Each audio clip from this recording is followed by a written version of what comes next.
It's the bag work about of apartment 5B. You're now tuned into the Apartment 5B podcast, where we chop it up about hip-hop, R&B, sports, love and life. Hosted by Kill.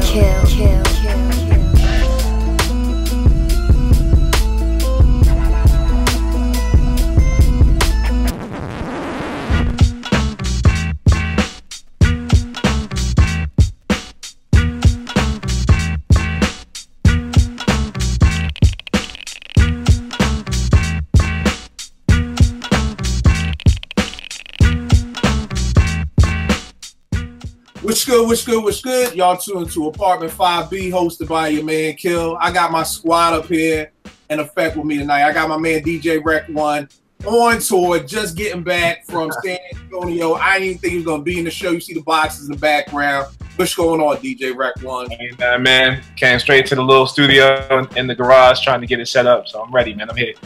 All right, that's what it is. I got my brother JR. What's going on, fam? What's going on? Everything is everything, man. The Knicks, love your representation, bro. Next, don't start. I ain't mess with you tonight. I got my man Crazy Fingers in the crib. What's up, fam? What's up? What's going on, everybody? Everything is good. I got Vegas, my brother in rhyme, same birthday, Aries, working on a new project right now. What's going on, Vay? What up, man? Hey, man, I'm excited, man. Yo, I got a Vay verse in the email this week, man. It's like finding a Dilla beat tape laying around. So we good, man. We good. Yeah, what's good with you, Yao G? What up, man? You know, just being a Knicks fan and rapping. Those are what I'm doing. All right, no doubt. Now look, this is what we're gonna chop it up with tonight. For people who don't know, me and Veg have done 3 albums. This dude has been rhyming since I met him back in Morgan. And last week he had sent me an article from Complex about 3000, Andre 3000. He basically was just talking about how he never wanted to be the 50-year-old dude rhyming anymore and everything like that. And I got into a conversation with Ev about MCing, and he was just like, yo, and we've all said this before, but Ev started taking it a step further. It was like, why has there always been an age limit on hip hop, especially MCing? You know, and he was saying that if you're a 40-year-old, really anybody over 35 years old and an MC, if you tell somebody that, they almost look down on you. Like, yo, you a rapper? Like, you still trying to get a deal? Like, what you want me to listen to the demo? But Ev was like, yo, but let me say I'm a poet. It's a whole nother thing. You know, you could be out with a shorty and be like, yo, I'm a poet. She'd be like, oh, can you read me some poetry? You know what I mean? But it was the difference between being an MC and a poet. You know what I mean? You know, shorty may get her homegirls to come out to see your poetry slam. You know what I mean? But she ain't getting her homegirls to come out and see you perform at SOBs. You know what I mean? And opening up your button. But why is that? Why doesn't 3000 want to be the 50-year-old rapper? Because in any other art form, that doesn't happen. My mother's a jazz musician. She's played on people's albums, but she ain't no, McCoy Tyner. She ain't no Herbie Hancock. But nobody's going in my crib in Philly talking about, yo, why you still got this piano in here? Like, why you still got these saxophones? Like, nobody, when Robert De Niro's like 98 in a new movie, nobody's like, yo, this nigga again? Like, yo, why? Oh, so why is it in hip hop at 35 you can't keep rapping? So the first thing I wanted to do, I got 3 MCs with me today, Yao G, Vegas, and my man Theo. Number one, I want to talk to y'all real quick. What made y'all start MCing in the first place? I mean, we all love hip hop. Y'all could have been producers, DJs, breakers, graph artists, whatever. What was it about MCing that pulled y'all in the first place? Theo, this is your first time being on here for a minute, so let's start with you. What is it? Where did your love for MCing come from in the first place? Well, mine pretty much came from not necessarily the music I was listening to, but I had quite a few cousins that rap, and the action of rapping and that, I got inspired by them. But aside from that, I always was writing. And that's just natural. I never written poetry or anything like that. I've just always been writing rhymes since I was probably about 17, 18, and that just was a natural progression. So for me, it was just something to stay in. Also therapy, just writing. All right, no doubt. What about you, Yao? Similar. You know, just the stuff I was listening to. Like, you know, I always told y'all that, you know, rap in my house was forbidden for like my whole childhood. So like when I got to high school, you know, my homie had played me a couple tapes. You know what I'm saying? Bone Thugs. He played me some Big L. He played me some Big. You know, I started just getting involved. And probably when I was like 17, wrote my first rhyme. 17, and then just like I said, natural progression. I kind of fell in love with it. People telling you nice. You know, you should keep it rolling. You know, it gasses you a little bit. You feel like you got something to prove. So just kept writing, and then here I am. All right. 16 years later, still rapping. You know what I mean? And Veg, what about you? Well, yeah, like I said, my brother and my father were DJs. You know what I'm saying? So I was already into the whole hip hop thing. I wanted to be a DJ. I did DJ for a while. But then messing around with my sister one day, you know, we was like, we want to write rhymes. I was around 14 years old, you know what I'm saying? And once I wrote a rhyme, you know, I was just ecstatic, you know what I'm saying? Because I always wanted to do that. And it just stumbled into an obsession where, you know, every day from there on, I was just writing because, you know, I was a big hip hop fan, and now I'm able to write my own rhymes instead of just listening to the rhymes of others. You know what I'm saying? It was the best thing in the world, you know what I'm saying? Not better than singing. If I could sing instead of rapping, I'd take that shit in. I feel you. I feel you on that. I always said, man, if I could be a singer, man, like back in Morgan, I remember one time I was on campus, this dude was like, yo, do you sing? I was like, nah, man, I wish I did. Like, I've had people come up to me like, yo, do you sing? Like, man, I wish I could, but I wouldn't even be mad. If I could sing, it'd be a rap. It wouldn't. But, Vague, now here's the thing, bro, because I've been asking you for a while. The thing that I heard was just how excited you was when you wrote your first rhyme. Bro, why are you calling it a day? We're 3 albums deep. We need another one. We can't stop it, bro. We ain't got no beef. I ain't have you robbed. We ain't had no issues. We ain't have problems on tour. Now is not the time to stop rhyming. Why don't you want to rhyme anymore? And does it have anything to do with the stigma? Because I think that's a huge thing. There's a stigma on MCs over 35, damn sure over 40. So why are we calling it a day, bro? Well, I'm not officially calling it a day for real. Like I said, you know, I'm down for a song or a verse, a feature, things of that nature.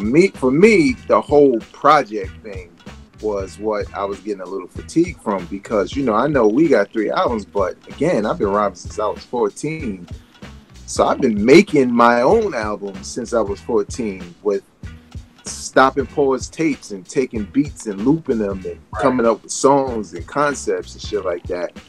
And I think I kind of reached a point where I feel like I kind of got off a lot of the things that I wanted to do conceptually. A lot of what I used to write was based off of inspiration, you know what I'm saying? I hear somebody else shit, be like, damn, that was hot, but what if I was on it?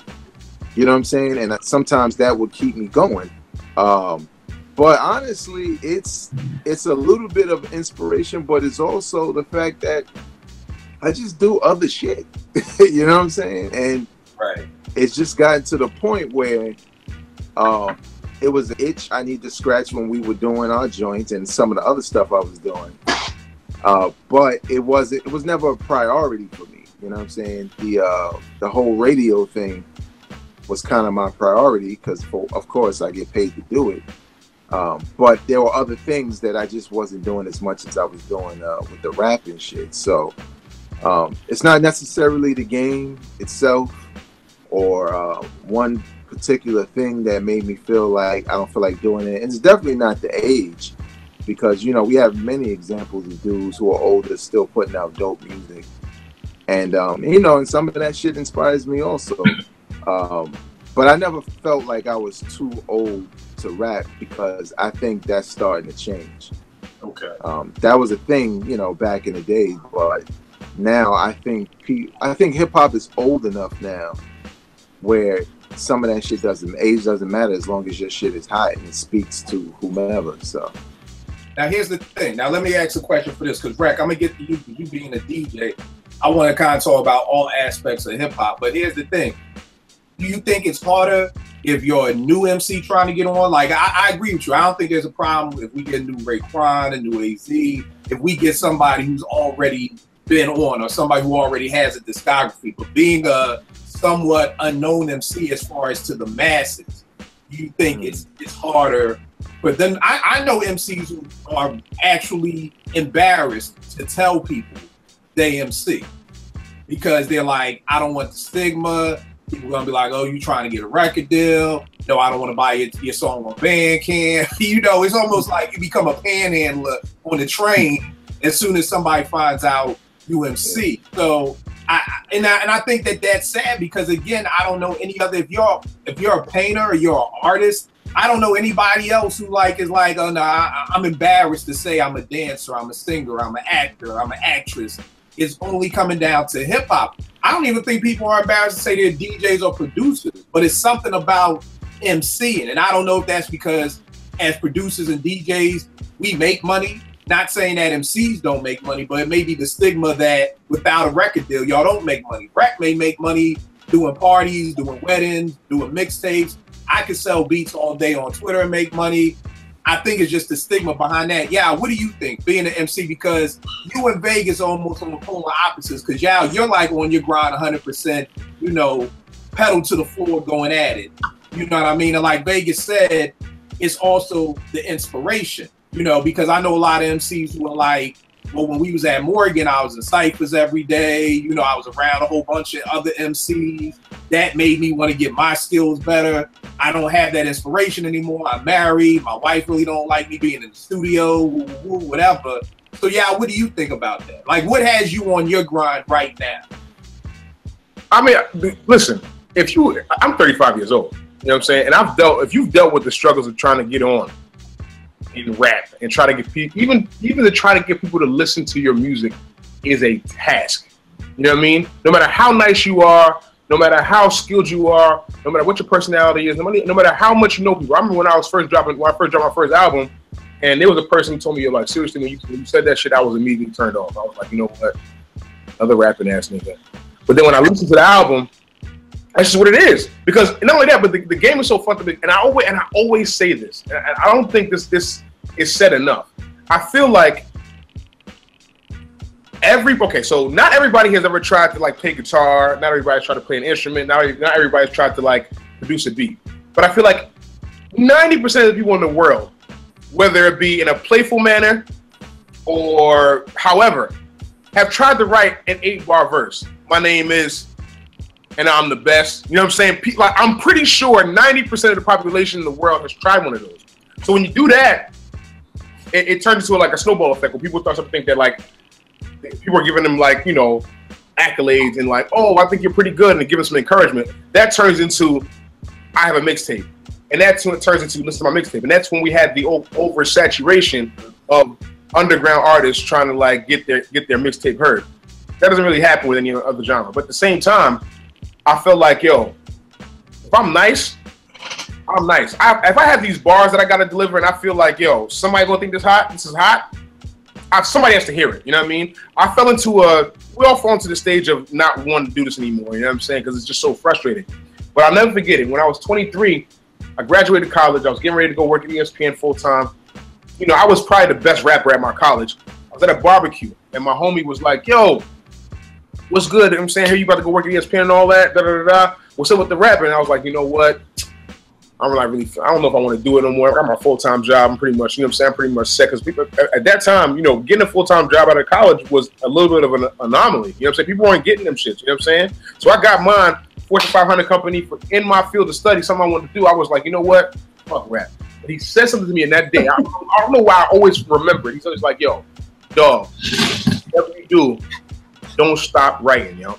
Don't stop writing. Whatever it is, because you never know what that shit could turn into.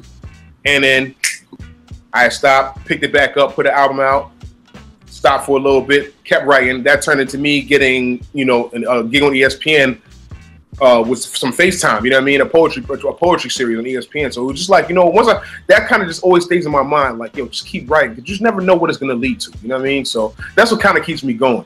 I have my issues, you know, just I don't want if I don't feel like doing it. I sat here at one point for 6 months and didn't write anything because I just wasn't feeling anything that I was writing. But then you come with a couple bars, it starts to develop into something, to a verse, starts to develop into a project, and you feel like, yo, somebody got to hear this shit. It doesn't even matter who it is. Somebody has to hear it, and somebody has to be at least have some type of emotion evoked from it. You know what I'm saying? That's the only thing that keeps me going as far as why I still do it. All right. Yeah, what about you, fam? You're putting out your joints. You're a producer and an MC. So what keeps you writing? You know, because I know you do the beats too, but as far as writing, like what keeps you kind of doing that? Yeah, it's pretty much like the same thing y'all was saying. It's like you just never know what it'll turn into. So, and again, for me, it's another therapeutic way of just letting things out. Putting out projects. I'm sitting on so many projects that it's like, you know, while I put them out, I get that because the game is so oversaturated. And you have everyone thinking they can rap and everybody can say whatever, but no one is really saying anything. I think we had this conversation before this, me and you, Kill, about there are things that need to be said, especially for people in our age group. With real life situations, no one's really touching on those issues. And that's another reason why I just keep on doing it. At this point, it's like the money is going to probably come, but I'm not going to hold my breath on it, but I'm still going to keep doing it. All right. Now, one of the things that Vague said that got me was inspiration, you know, because I understand that that's a huge thing. You know, I think I'm similar to Vegas in a way that I used to, me and my people, Sha and Bezo, they used to do beats. And Sha would get inspired when he would hear whack hip hop because it made him feel like he had to come in and make a dope beat to save the day. And I was the exact opposite. I was like, that shit don't inspire me because I know my shit is good, so whatever. What inspires me is when I would hear Alchemist beat and it just left me scratching my head. Like, yo, how the fuck did he do that? That's what inspires me. So when I don't hear a lot of dope beats that really push me, there are times that I'll go, you know, 2 and 3 beats without making a beat. But tell me this, what inspires you? Like, how do you get inspiration? Because again, I'm assuming you being in college, I know at Morgan in the 90s, there was always a cypher. You know, me and Vague did strictly hip hop up at EAA. There was always an overabundance of us getting hip hop stuff that hadn't come out yet. You hear stuff on tape.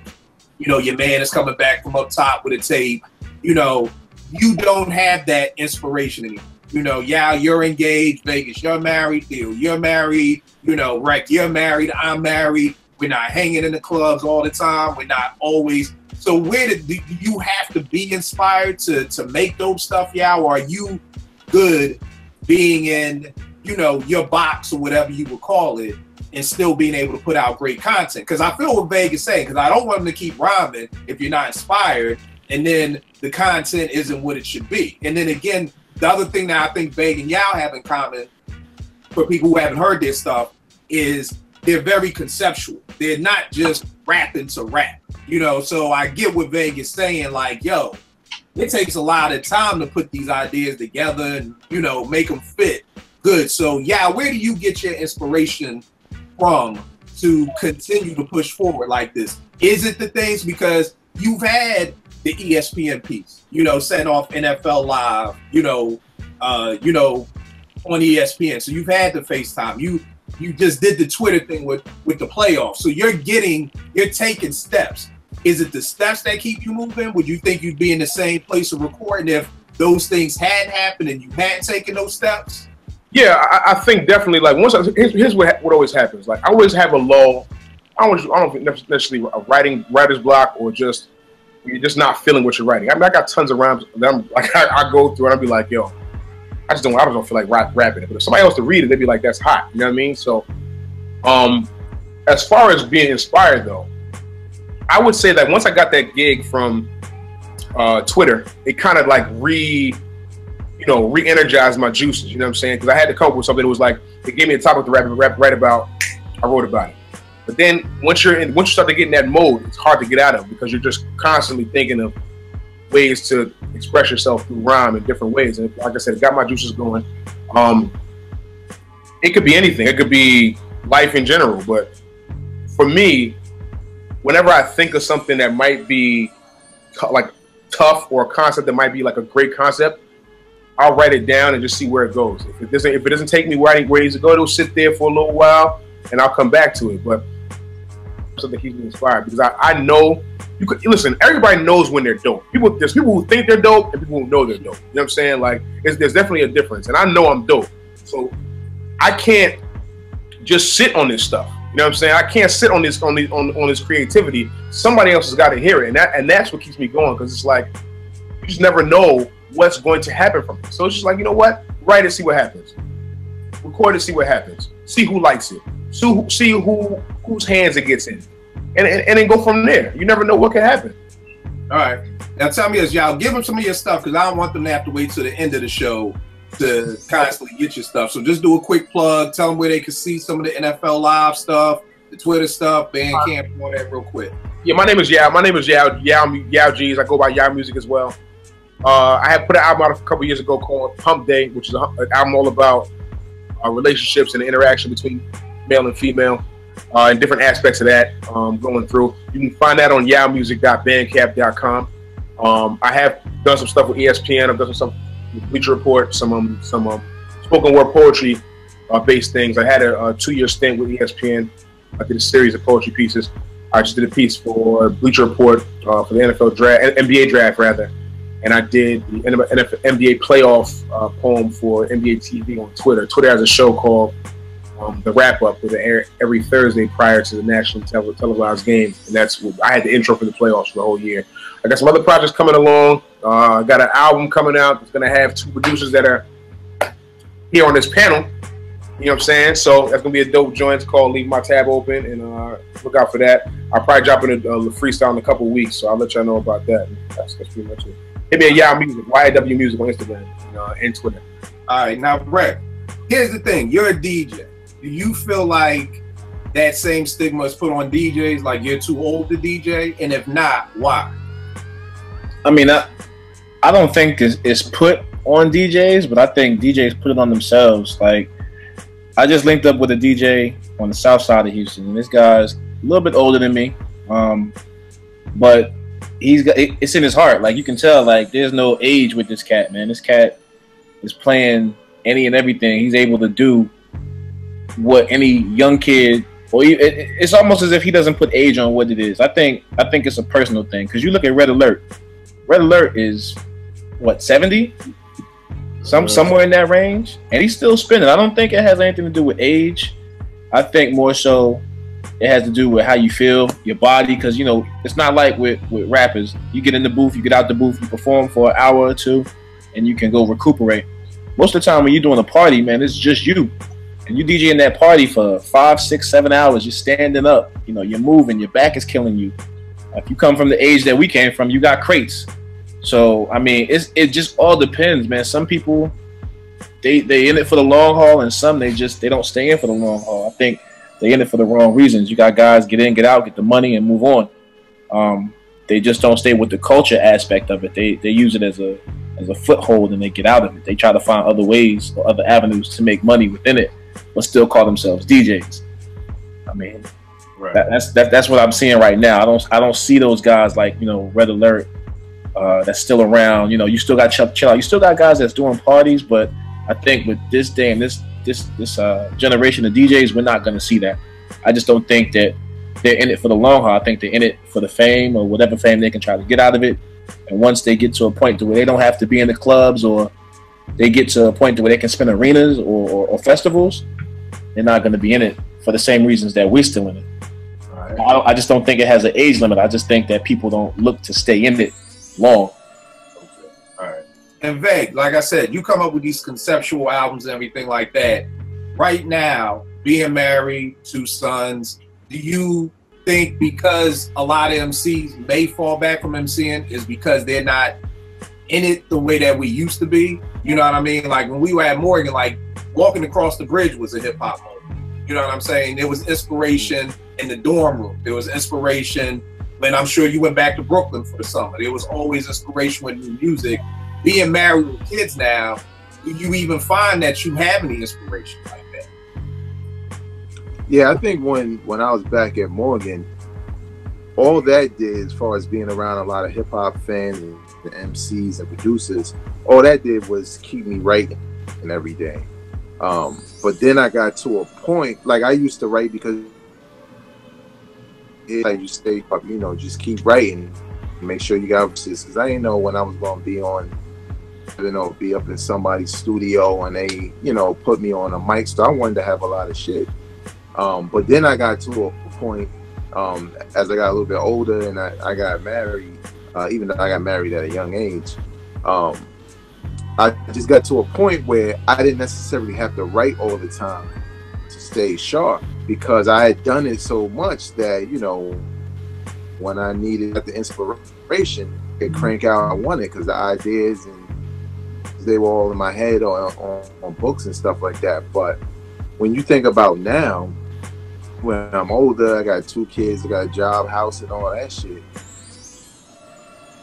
it's still no difference for me. The only difference is, again, I'm not writing all the time, but when the inspiration strikes me, you know, I could write anywhere. You know what I'm saying? I could be on a train, I could be right here in my garage. You know what I'm saying? I could be anywhere and crank it out, because I kind of know what I want to do. So it's kind of easy to get it out. And a lot of times, you know, like with some of the stuff I was doing with you, like if you sent me a beat and I felt like that beat to me to write something right now, I wouldn't get out of that moment at a song. You know what I'm saying? And I always felt good about that, because then I could go and do all the other shit, because I got that out my system, writing a couple of bars here and then going doing some chores and going to work. So it just got to a point where I wasn't writing for sport like I used to. I was more so writing as an artist, you know what I'm saying, trying to create something that somebody could listen to and just say like, yo, that shit was tight on a number of levels, as opposed to it just being, you know, cipher verses. Right. What about you, Theo? What keeps you inspired to keep writing and keep pushing yourself to put out projects? Like, do you need the inspiration of hearing dope MCs, or, you know, are you just good with where you are with your life? It's a bit of both.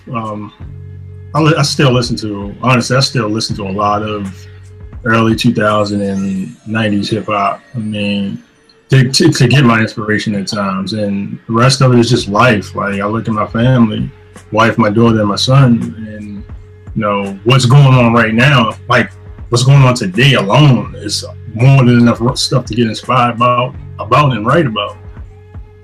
And that's what keeps me going. As far as with beats though, like if I hear whack ass beats, it's like, yo, I'm dope. I know my shit is dope. You know, and I'm not trying to sound arrogant, but that keeps me in the studio banging out beats. Like, there's so much whack shit out here. All right, so you don't whack shit motivates you. Yeah. Okay. Yeah, see, whack shit don't motivate me. Like, I'm the total opposite. Like, I gotta somebody do something that be like, yo, how did he do this? Okay, let me, you know. And I think that's the thing from when albums come out and people are like, you know, I like when people, you know, are like, yo, you don't like Ninth. It's not that I don't like Ninth. It's just that Ninth doesn't push me to want to make a beat.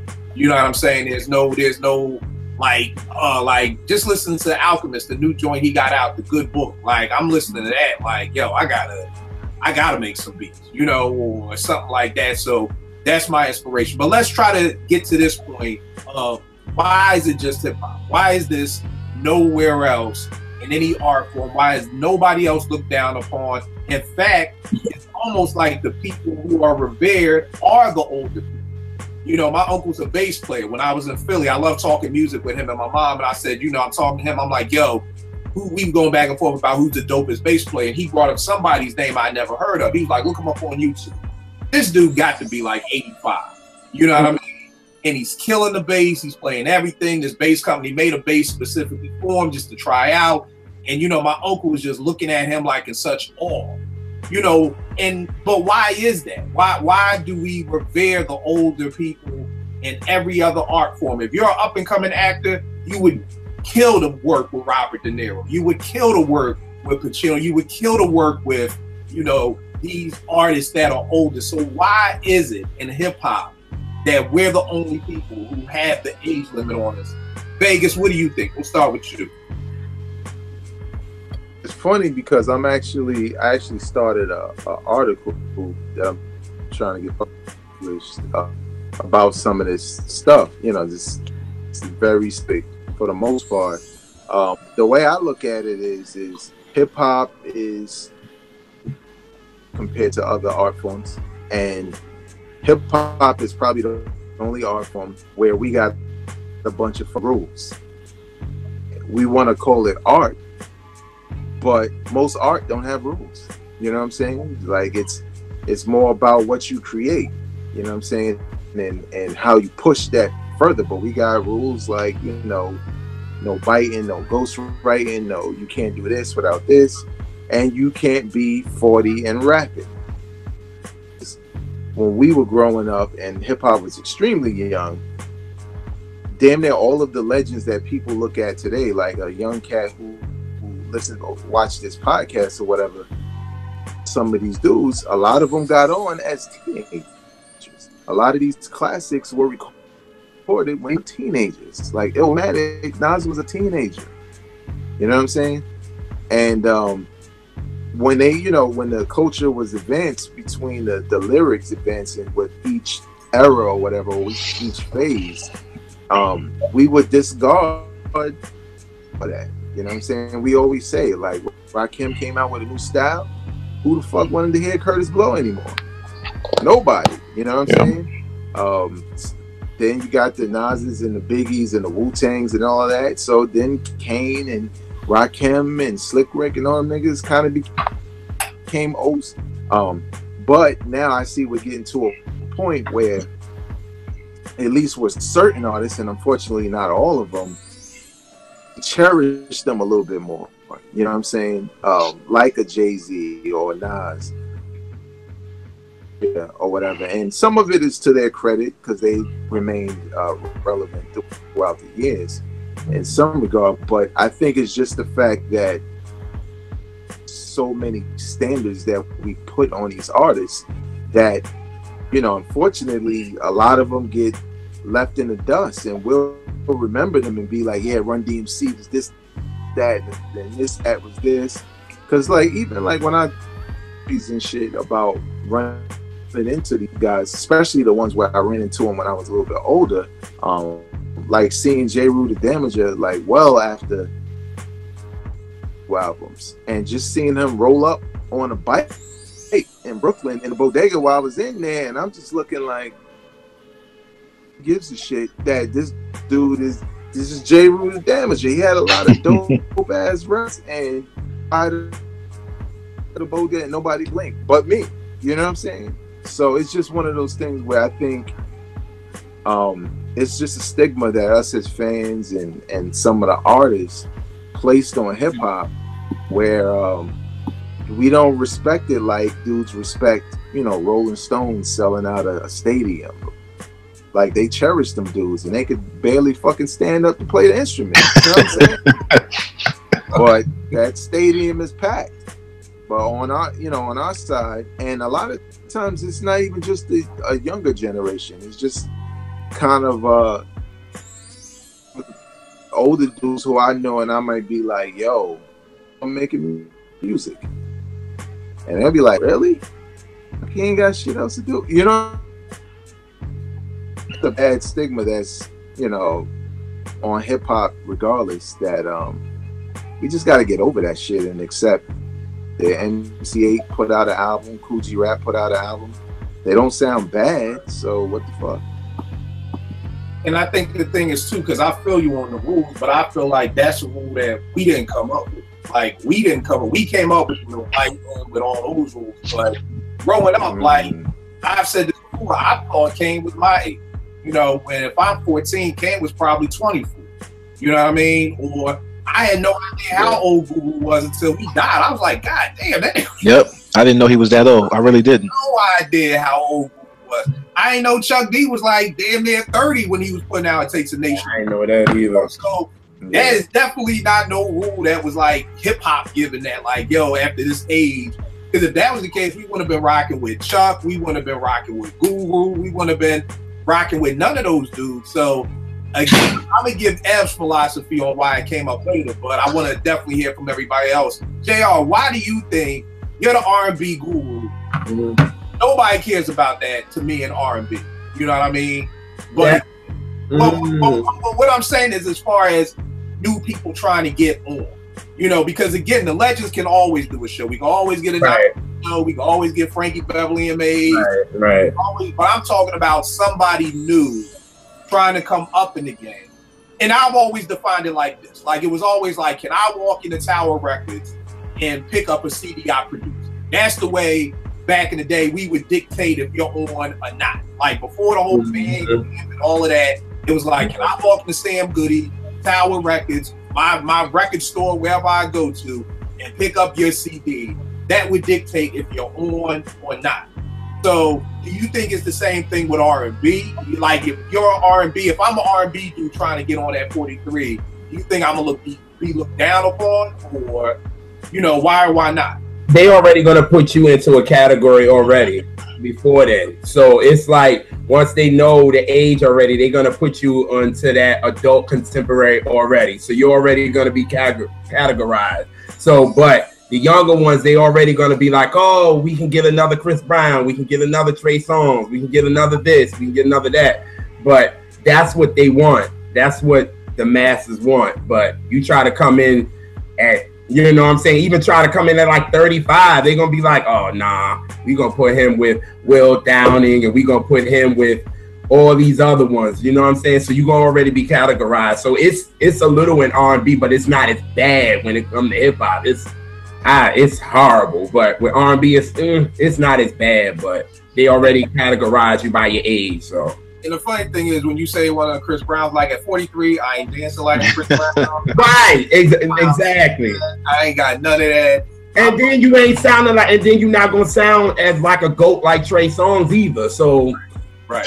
Now here's the thing. Something you made me think, because in R&B they always are trying to make you younger. Like, it was always like trying to make Beyonce younger than what she was. Like, so like you said, it is an R&B, but it's not as bad. It's not as bad. It is. It's there, but it's not as bad as hip hop. It's like, yeah, you could still try to get on at like 45 and be singing, and that's it. But you're gonna get categorized. But as far as hip hop, I don't think people want to see a 45-year-old spitter, and I think that's bad. But right now, oh, babe, what you got?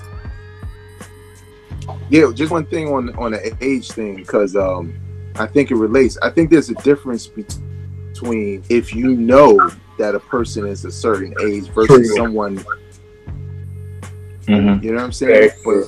But you don't, somebody like you or Eminem, who were, when they popped, they were damn near 30, if not 30. Yep. Eminem. But he didn't look it. You know what I'm saying? He didn't look like to some people, so nobody really cared about that. But yeah, like if you are R&B singer and this is your debut album, like I'll say this, like, we know Charlie Wilson been around for a long time. I swear I was gonna mention Charlie Wilson. Go ahead. I just want to say that. Right. Like, we know he been around for a while. I ain't even gonna lie. I was just like, I don't want to hear that shit that nigga got to say. It's too old. Look what you talking about. Nah, I'll say this. Kill, I got a quick story real quick. It's not bad. Wait one sec. Wait one sec. I got my man Penny who just came in. What's going on, fam? What's good? So working at EAA, Charlie Wilson came through for an interview. All right. Not with me, but with Bassman at WEAA. So, you know, I was doing the old school show on there, and I was like, yo, I'm gonna get a drop, because, you know, I'm playing the Gap Band and all that old school shit. And I ain't even gonna front. We walked down the hall. Remember when R. Kelly? I know the time is bad, but remember when R. Kelly, like, when he had Step in the Name of Love, and he was kind of like had that Zorro look and shit with the long ass coat. The cape and the fucking shit on his eyes. Yeah, well, nigga, Charlie Wilson came in with damn near the same outfit on. Under the hat, and I was like, you know, Bass was like, yeah, he got a solo album. And I was thinking to myself and looking at him like, I don't want to hear that shit. This old nigga with the do-rag over his ears and shit. He didn't even know how to wear the do-rag. So I said all that to say this. I understand what JR is saying. You know, if you look old, and this is like, even though Charlie Wilson been out, and you're coming out in a way where you're trying to appear like a younger artist, it could be somewhat of a turn off versus somebody like Ronald Isley, where it was established like, this is Mr. Big, this is a boss from back in the day. It fit, you know what I'm saying? His solo stuff. So all right. Real quick, I want to get my man Penny in. This dude is an accomplished actor. I wanted to bring him in. We're always chopping it up on Twitter about hip hop and everything, but I felt like it would be dope because the acting field, I want to know how you feel about that, because on the outside looking in, I don't feel like, you know, age really dictates whether you're an actor or not. But I want to hear from you. You know, maybe somebody else who's like, if I called on y'all today, like, yo, I'm 43, I'm quitting my job and I'm moving to Hollywood, maybe y'all would look at me like I'm crazy. I don't know. But Penny, what do you think about down on hip hop? Do you feel that way about acting? No, this is how it breaks down in acting. It's a little bit different. For women, it's definitely different because they definitely have age issues that they combat all the time. You know, they can only be seen for a certain age. Once they pass like 30, get less and less roles and opportunity. For us, it affects whether you can pop how you look. It doesn't necessarily mean, for men, doesn't necessarily mean that you can't get in or whatever. Right. Like, my band burned this dude killing it right now. 3, I think. You know, he's an older dude, and he was an actor when he was younger. He was then a school principal in the Bronx forever, and then went back to acting and just popping like crazy. So it's about a look. Like, you know, and for us, thankfully, we stay looking the same a lot. Now, for hip hop, it's more than just a look. I mean, I thought about this since you hit me up Tuesday. The acting thing is purely a look and connection thing. That's it. I mean, you don't have to be nice. You look on TV, man.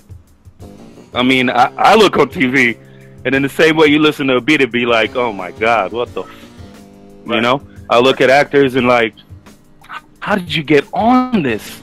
You know, who's your agent?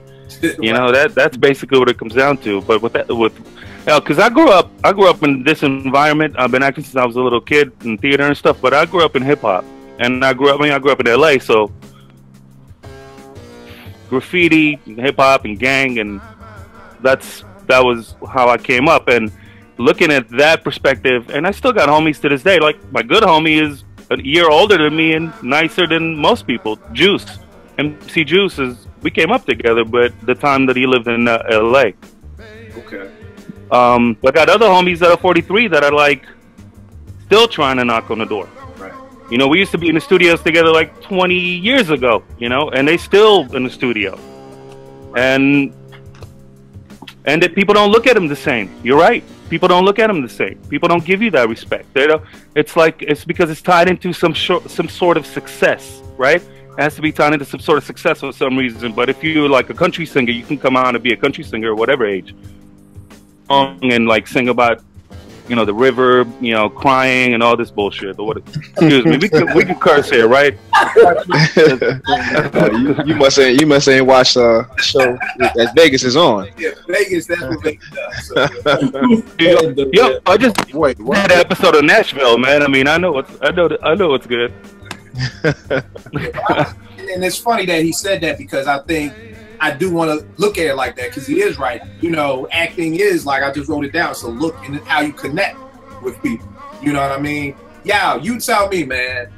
Why do you think that hip hop is looked down upon? And tell me this too, because I want to get into this too, because a lot of us are married, we have kids, you're engaged. How does Candace feel about you rapping? Because I got a lot of homeboys whose wives are like, cut that shit out. Like, come on. Like, you know, I gave you 5 years. You said 5 years after we got married, That was it. Like, but like Penny said, it's about success. She probably gave you 5 years to make it, you know? Because if you made it, then you good. We ain't got no problem with you rapping. So it's not about you only got till 43. No, it's you got till 43 to make it. So how does Candace, your fiance, feel about you rapping? Like when she sees you writing rhymes, and she like, this nigga, like, talk to me out. You know what's funny? She's right here. Let's ask her. Bitch. Now you know she ain't like she is. But honestly speaking, like she doesn't really bother me about it because I think I hate too long horn, but I think she recognizes my talent. She knows that I'm nice, and it's actually gotten somewhere, and I've gotten some actual like pub off of it. She doesn't bother me about it at all, and she enjoys my music. That's another thing. So she doesn't have an issue with it at all. At least to my knowledge, we might have a discussion about it later on tonight. But for the most part, she actually encourages me to do it, especially if it's going to be, if there's potential for it to be lucrative with it, for it to make some money for the household, obviously. You know what I'm saying? Like, at the end of the day, you know, you always need 2 streams of income. And if it's bringing in any type of dollar amount, which it has, you know, over the last few years, this product comes out, nothing crazy, but it's at least help with the bills. Let's say that. You know what I'm saying? She won't have an issue with it. And like I said, she likes my music, and I write music about her. So, all right. Quick pub. I feel you. Quick pub. Theo, what about you, man? You're married, kids. What does your wife feel about this? Do you feel? Because like I said, I've had friends who've literally gotten divorced over hip hop. Like literally were dating, and he was a DJ, and this was how he made his money. This was his career. This was his 9 to 5. Got married, and his wife was like, boom, you know what? That DJing, you know, Friday, Saturday, and Sunday till 4 in the morning is dead. And he was like, yo, I married you because you was cool with it. And she was like, yeah, I was cool with it when you was my boyfriend. Now you my husband. Like, responsibility. And he like, but it pays the bills. She did not care. It was just, again, I think that stigma of going out maybe with her business friends. Well, what's your husband do? Oh, he a DJ. You know what I mean? And everybody else is lawyers and doctors. And even though it pays the bills, you know, so I've seen people get married and it's like, okay, sweetheart, them MC days are over. Like, no more studio, no more studio during the daytime. You ain't hanging out, you know, till 3 in the morning and everything like that. So for Theo, how did your wife feel about that? I think in the beginning, prior to us getting married, we had this discussion, like, you know, are you going to take me as I am? It's just that simple. Like, I'm not going to stop doing this just because I'm married and there's a time limit on how long I have to make this success, because this is a part of me. And so it's not, but after you get married, you have to also learn how to balance out that time with your family. Right. And, you know, sometimes I fall, you know, prey to that, like falling out of balance with it. That's when the problem comes in. It's like, if I'm not spending enough time with my wife and my family, then there's a problem. Right. You know, just like with anything else. As long as we have those agreements intact, and that's fine. Right. I think the crazy part is just when, like you said, it's a discussion to have about it, but when people feel like you have a passion for something. And I think that's the thing that nobody should ever try to, like, you know, put out. Like, if you have a passion to do fill in the blank, you should continue with that passion, whether it's paying. Like I heard Theo say a lot of times, writing for him is therapeutic. You know what I'm saying? So if this is a way that you can relax, if this, you know, my other side hustling is marriage coaching, so this just fell right in line with that. I've had people be like, I'm like, look, your man's upstairs making beats. Is he at strip club? Then be happy. Shut up, be happy. There's a lot of wives who would like to know where their husbands are. You know where yours is. Shut up and be happy. You know what I mean? It could be worse, you know. So, you know, I've had women actually say things like, yo, you're 43, why are you still buying Jordans? Like, and I'm like, whoa, like, yo, you're 43 and you're still buying red bottoms. Like, you know, I'm not questioning you buying a bag. Why you questioning, you know, your man buying some sneakers? Because I think a lot of times, too, things that men like to do are sometimes looked at as childish. It's and it's a fad. Like, I actually had one couple and the wife was saying, I don't want him playing video games because that's for little kids. Wow. You know, this was an issue for her. And I'm like, again, if this is how your man relaxes, let the man relax, you know, because it's a whole lot. I got a whole lot of other couples out here with some horror stories on the way he relaxed, on the way he relaxes, you know. And playing video games is the least of your worries on how your man could be relaxing and letting off stress after a long day of work. So I think that that's the thing too. And like I said, it's like you got 5 years to become successful. Because here's the thing: if any of us were making 6 figures doing what we're doing, I don't think nobody has a problem with it. You know, yeah, if you're on Empire every week, I highly doubt anybody is gonna be like, "Oh, this is still rap." If I was on Empire, me and my lady has Sizzler every week on every week. On Sizzler. So again, a lot of it just comes down to, like you said, if you're successful from it, if it's bringing in money. But here's the thing: how can we stop that stigma? Because I think one of the things that F said that's messed up is, he was like, he doesn't believe that corporations want people rapping, because think about it like this: when we're young and we're dumb, we're making the music that's out now. But as we get older, we're gonna have more things and more important things to talk about and get that message out to the masses. Right. A lot of record labels, a lot of people don't want that message getting out. Like I was telling Vegas a while ago, yo, by the time I got to Arizona came out, I honestly thought they was gonna try and kill Chuck D. Like I literally was like, yo, I'm dead serious. Like, yo, if cats are old enough to remember, by the time I get to Arizona, the video was like premiered on NBC, and you know, it was about Arizona not doing the Martin Luther King birthday. Certain stations wouldn't play it. Remember that? Yeah, and I mean, this was like a heavy time, and it was like, yo, we got to shut this dude down. And now all of a sudden, all the positive, you know, pro-black, you know, 5% hip hop went out, you know, and I always say it, tragedy went from the intelligent hoodlum to tragedy Gaddafi. You know what I mean? This dude made a quick turn from the righteous dude to the drug dealer. You know, he had the song called Arrest the President, he the drug dealer, and he became the drug dealer, you know?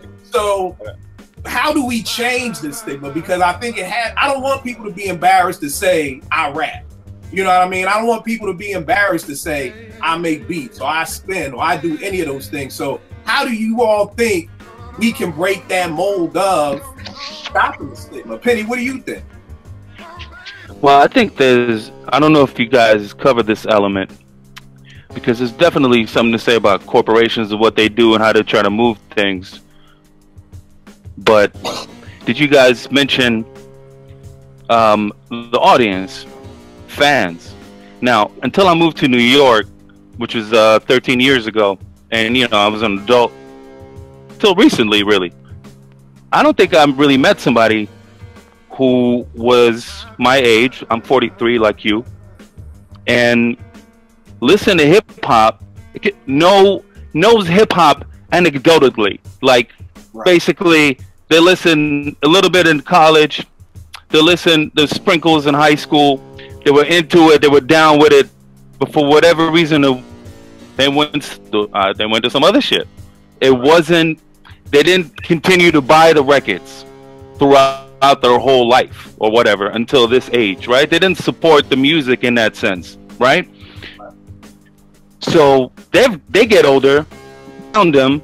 So basically, you're talking about the older we get as a hip hop fan. If you look at the bass and everyone else, the older they get, the less and less it is, right?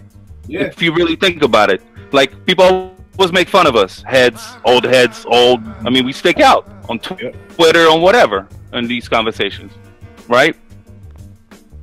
Our consensus of what we think is good and what we think is positive and what we think is possible and should be still okay to everybody else, I think it's a minority here, right? Because everyone else sees the Drakes and the little whatevers and you know, whoever you want to put in there, the skinny jean or whoever next.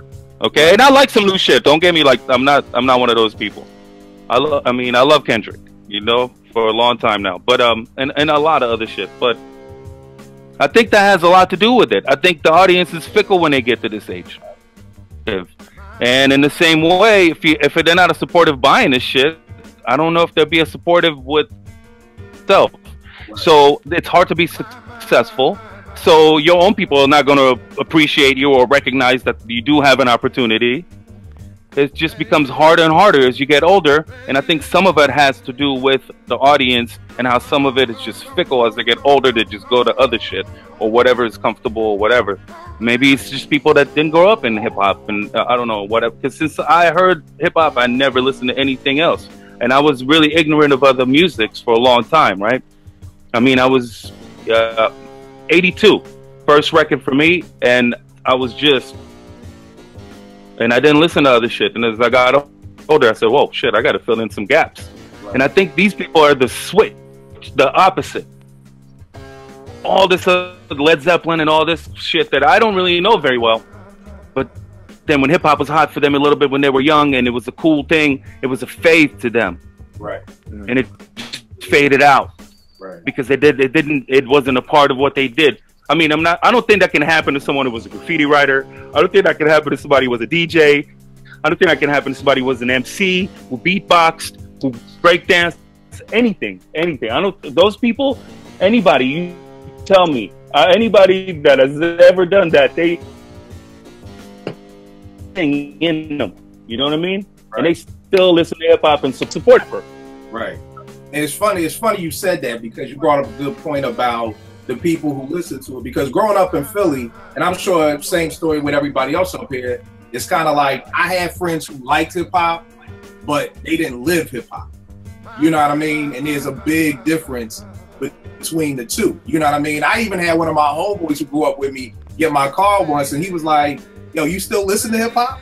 You know, so it's, I think it's not just the thing of it, but it's almost just like, and keep in mind, I call them the housewives of Upper Marlboro. I got some homegirls, you know, because let's keep it 100. You know, you got people who graduate from college and they get a little more bougie. You know what I mean? And it's like, you know, I have a big house, I have a car, I'm a doctor, I'm a lawyer, I'm whatever. You know, I don't listen to hip hop anymore. You know, that was my young days. You know, but it just, and Penny saying that just brought that full circle. That it's not just the people doing it, but it's even the people who listen to hip hop. I got people who are embarrassed to even say they still listen to hip hop, and I don't get that. Yeah, what do you think, bro? How because I know we went off top, but how do you think we can change it, or can it be changed? Oh, my bad. Did I do that? No. You brought up a dope point. Not at all. But how do we change it so that that hip hop isn't a phase? How do we get people that are our age? Because what Penny said made perfect sense. Because I know a lot of people at Morgan who listen to hip hop, but they didn't love it. Like you said, I grew up breakdancing. I grew up trying to rhyme. I grew up doing those things. And like he said, if you grew up doing those things, I don't think you can stop. I mean, I know it's embarrassing. I don't know if y'all seen the video of me trying to still do the worm. Like, I mean, man. So, you know, like he said, like Penny just said it. If you grew up doing this stuff, I looked like a fool at 43 trying to do the worm, and I had a headache afterwards. But that shit is still in me. You know what I mean? Like, it was like, they was like, can you still break? I'm like, hell yeah, I can still. What do you mean, can I? Like, I think I got fibromyalgia, but yeah, no, man, I can still break. So, yeah, it was bad. It was bad. Anybody who didn't see the video, just go to my timeline. Oh man, it was bad. Y'all go ahead and check that out for real. Yeah, I'm surprised you got up.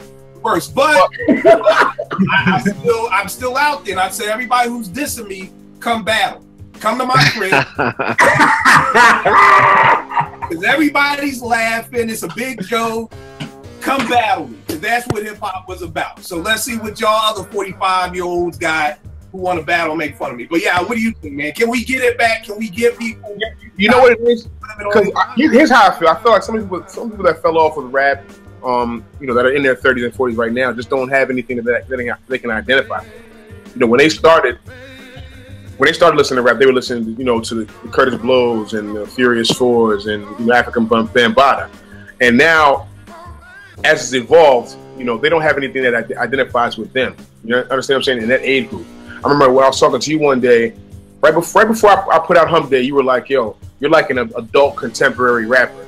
And there's not enough of that in the world. So if you look at people like in the R&B, like people like Eric Roberson and Jesse Boykins and you know, these like that whole Dwelle, that whole like what's Neo Soul. Neo Soul, like that whole crew, right? Like all of them really didn't pop as far as, and I'm not saying that they're necessarily like world famous, but they didn't really start to pop until they hit their 30s. You know what I mean? Because their music was gravitating towards a certain demographic, a certain age group. So like, and they also pushed it with their shows to show them what kind of music they're making, and then that eventually got their buzz up and allowed them to make music and continue to get shows down the line. I don't think people give hip hop that type of a chance. Like for instance, the place here in Harlem called the Shrine, that they do live performances and stuff like that. I called them last year. I'd done a show there before. I did a show there like 2014, and I tried to do another show in 2015, and they said, "Oh, we don't do hip hop anymore." But I'm like, wait a minute, hold on, wait a minute. What do you mean you don't put on hip hop shows anymore? You just don't do it anymore? I was like, sir, I get it. I'm trying to explain to them because I really like the venue.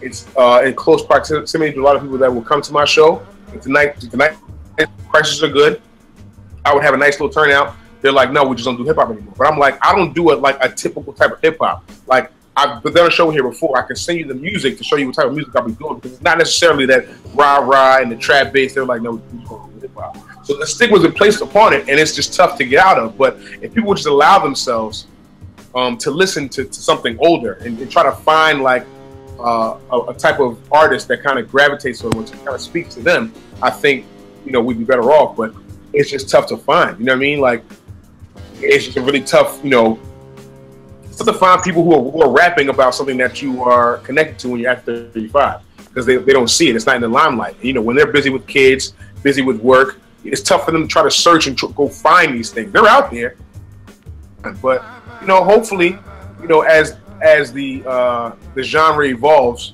it gets older, we'll be able to like kind of like subgenre hip hop and make an adult contemporary hip hop with people like Fonte, and people like Little Brother, and people like myself, shameless plug.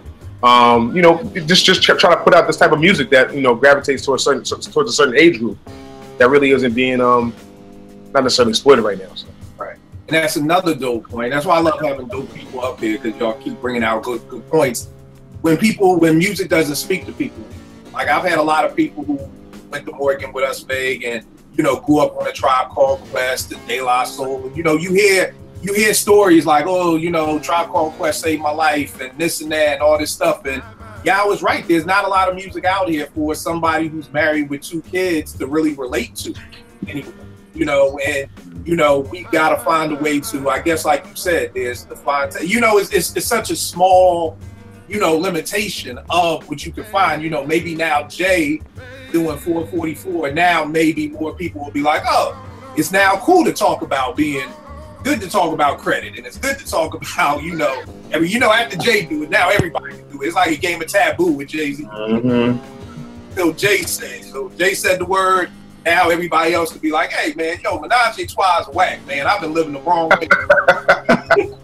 Now it's like Jay said, it's like, hey man, let's be committed to our wives, man. When you got a soulmate, why would you want 2 women at once? So maybe we'll get more of that. Theo, do you think there's a way that we can stop this and get it back? What is your plight on trying to get people to not look down upon hip hop?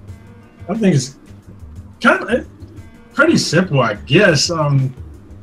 Stop. Like, for one thing, I could wish if I was in the same room as the Jay-Z's and the Rick Rosses and all of them, one thing I probably would say to them: stop trying to appeal to 25-year-olds and 16-year-olds, because it puts us in a situation where it's like, damn, we can't make music to appeal to people our age. We got to keep trying to keep up with the trap. Because I'm not saying that that's what all of us have done, but that's what it puts us in a predicament for the majority of us to keep going, try to keep following that same old mode. And you believe that lie that it's a young man's game. No, it's not a young man's game. I got more years in front of me than I have behind me. So why the hell am I going to keep on trying to appeal to what's behind me? That's how I look at it. Right. And I think the hard part too is, I think it's like what Penny said about the audience. Will our age group support our music? And I think for a lot of execs at labels, it's like, well, the people who are going to be buying the music, buying the singles on iTunes, are going to be these young kids. Yep. So we got to keep trying to push those young kids. And I don't think a lot of people really understand who their audience is anymore. You know what I mean? And I think that that's the hard part.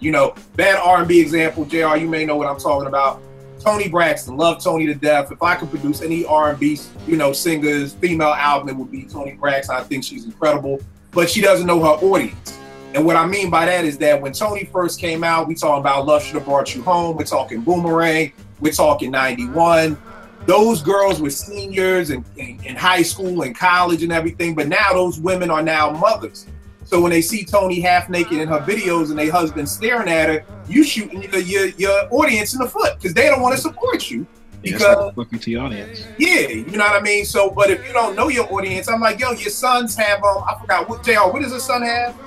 Autism. Autism. Like, yo, make a song about autism. Like Bilal has a song about his son having autism. Like if you could talk about being married and the struggles of that, and more of a Kindred and a family soul type vibe. Like Kindred has their audience because they speak to the young married couples who are trying to make it. You know, I know so many married couples who, if Kindred's at a show, they are there. Like Kindred knows their audience. I don't think a lot of us know our audience. Rap, what do you think could be done? Can it be done? Can we get people to stop looking down at hip hop at a certain age? I mean, we can, but it's like Finger said, man. Those guys have to make music that is in their age group. When you keep trying to appease to younger crowds, that's what you're gonna get. You're not gonna get those parents that are going and buying albums. I mean, they have the potential to do it, but from a financial standpoint, will they do it? You know, that's what it all boils down to. The radio pushes music to kids. There's no the stations that you have out for us, they call them old school stations or contemporary hip hop stations, but nobody listens to those stations.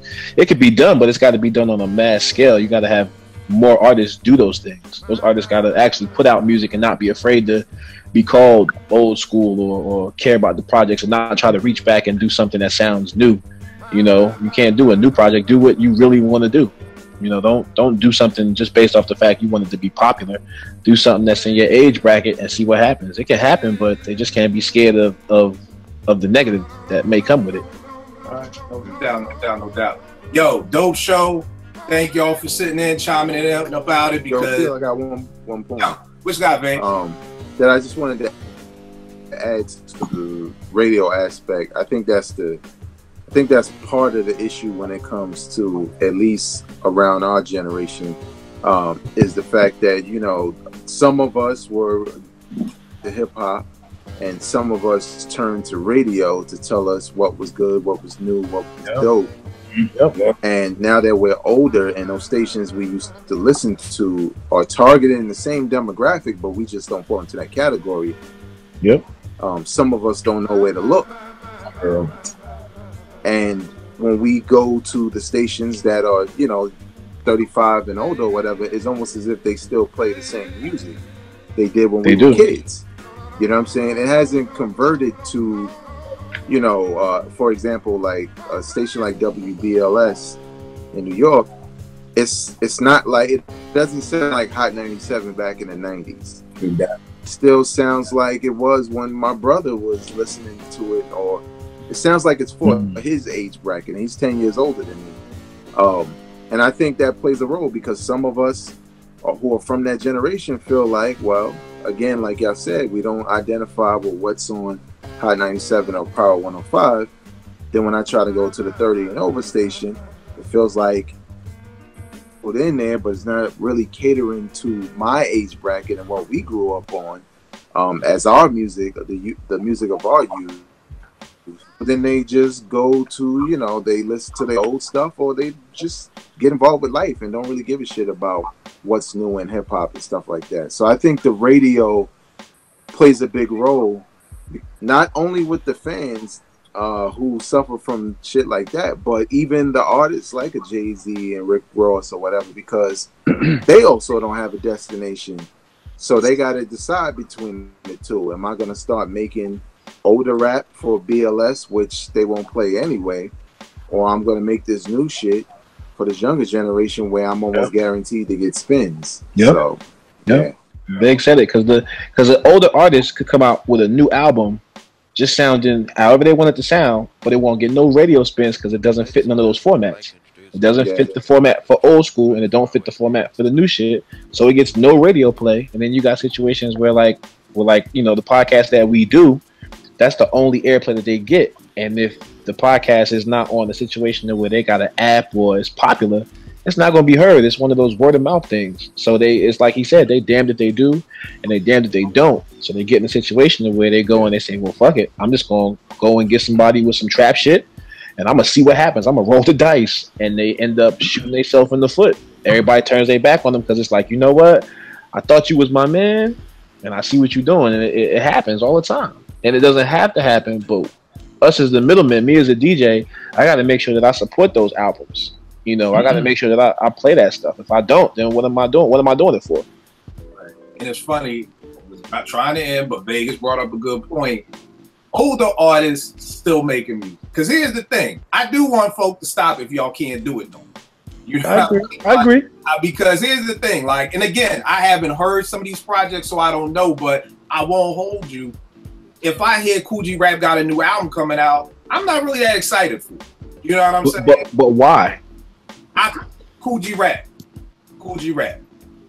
Right, to answer your question, why? And you know me. I don't really get that. I heard that album. Right. But I would listen to it just to see what it sounds like. Now, here's the thing.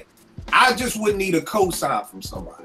Because that's kind of how I listen to music. And it may be bad, but it's so much music. I got this from Nas. Nas said once in an interview, if it's dope enough, it'll get to me.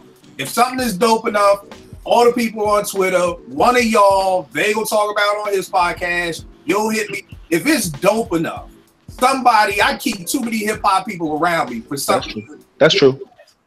So rap for me, it would just be about, you know, do I feel like hearing, you know, the Don? Do I feel like hearing gangster rap? You know, who did the beats? You know me. It's always about the beats. Album, I'm all in. But if Rakim comes out with a new album, I'm not gonna hold you. I'm not running to it. You know what I mean? Somebody has to co-sign. And I guess that is a thing too, that all MCs don't get better with time. Some do, some don't. You know what I mean? I'll give you a great example. Somebody who I felt from the 90s who could still bring it was Sean P. I felt like Sean P. Yeah. Yeah. Still bring it. And I was not, even this new album that just dropped, Imperious Rex. It's like, yo, this dude sound like he's still got lost a step. Got that passion, never lost a step. It's almost like playing ball. Like certain times, maybe you do need to retire. You know what I mean? Like here comes the time where maybe them lyrics ain't matching up the way they used to. You know,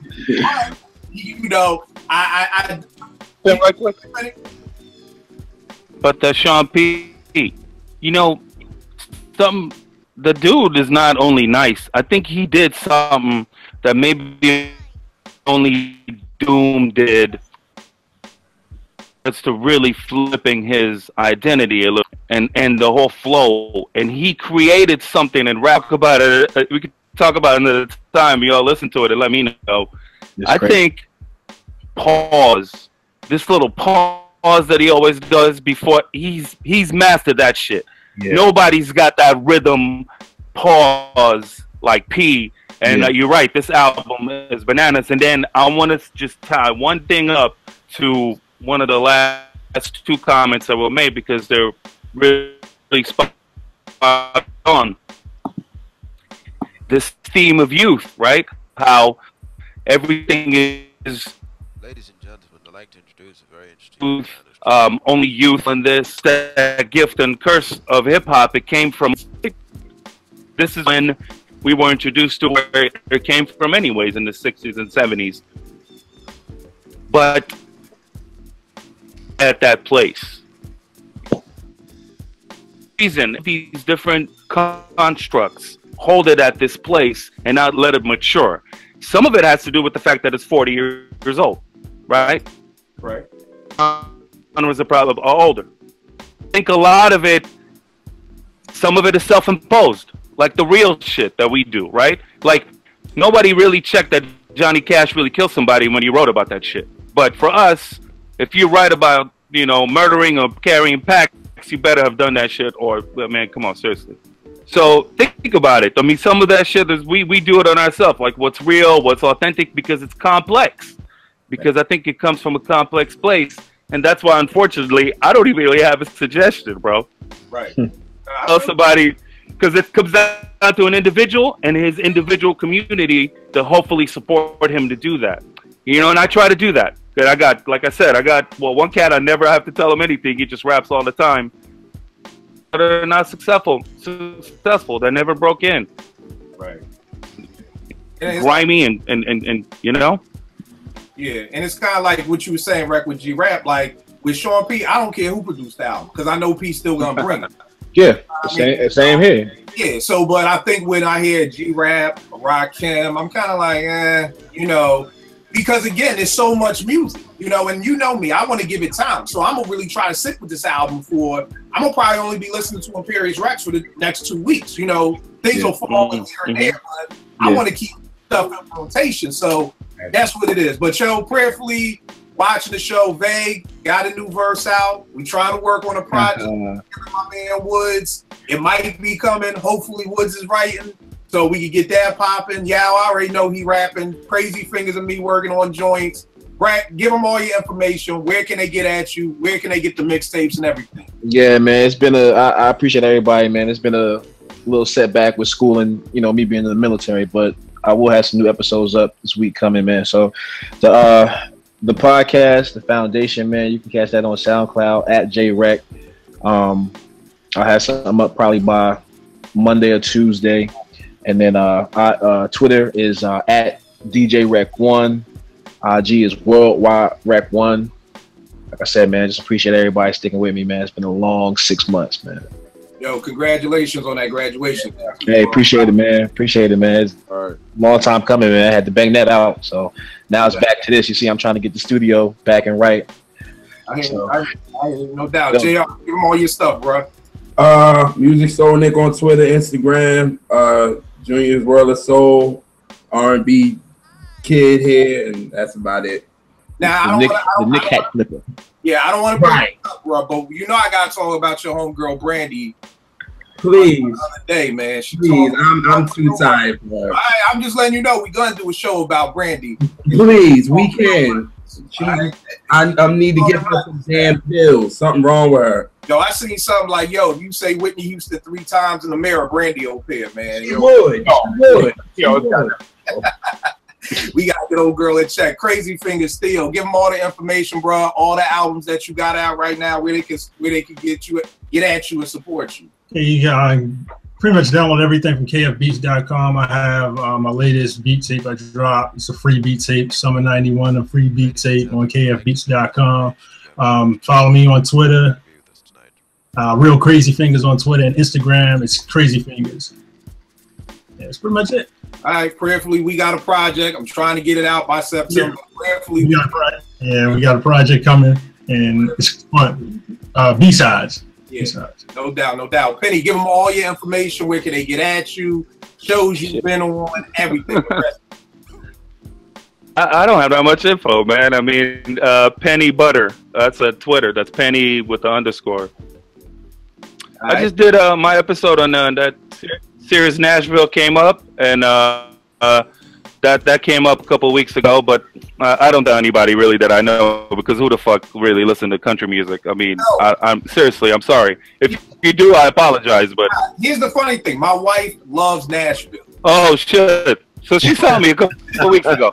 She loves it. She loves Nashville. So yeah, folks do watch it, man. Yo, and I also did I shot a movie with Common. I think I told you a little bit about it. Right. Common and Sarah Jessica Parker, and that shit will be out I don't know, this year. Best day of my life. What's the name of the looking in here. What's the name of the movie is called Best Day of My Life. Best Day of My Life. All right, that's what's up. Yeah. What's up. I have a little role in there. Yeah. All right, what's up, man? Vegas, give them all the information, bro. All right, you can follow me on Twitter, Instagram, and Snapchat at Vegas World INC. You can check out my podcast on SoundCloud.com/Hip Hop Now Podcast. It's called Hip Hop Now Podcast. News, reviews, rumors, and perspective. All right, no doubt. And yeah, what's all your stuff again? I think I was just playing. I just went to the Crazy Fingers. What's that playing? I wanted to go to right after the site and just start playing music. I wasn't sure what was going on. My info is as is Yow Music, YAW Music. I'm on Twitter, Instagram, Snapchat, same thing. I'm dropping probably a couple freaks. I'm killing them later on this year. And we're rolling. All right, that's what it is. Y'all already know what it is with me, Kill889 on Twitter. We'll make beats for food. I'll check y'all next week, man. Peace.